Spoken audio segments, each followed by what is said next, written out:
Hey everybody, what is going on? I hope you guys are all doing well, and welcome to another tutorial video. In this video, I'll be explaining to you guys how you can turn off driving mode on Google Maps. So let's get right into it. I'll be covering this for both PC and the app. However, it does have a couple of differences on the app or on the PC, mainly because PC, or rather the web version, the browser version, does not have a driving mode, at least not on PCs. On PC browsers, maybe it does on mobile browsers, but I'm not 100% sure. So for example, if I go here on PC, you can just search directions from a certain address or location to another one. So for example, to this restaurant right here.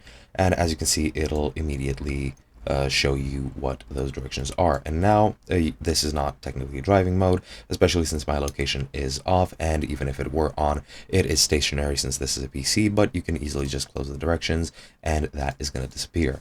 Now when you turn on driving mode, when you select a beginning point and a destination on mobile, you can go into the 3 bars menu and then turn driving mode on, and when that's on, then you will be getting directions. Pretty much it'll act as a GPS.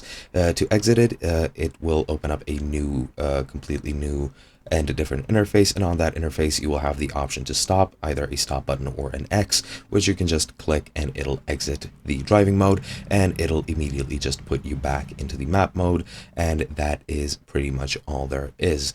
And yeah, it's as simple as that. You just have to go to the appropriate interface and turn it off. If there is no interface, you can just go back to the hamburger menu and turn it off from there. But you should be able to tap the X, and that should be it.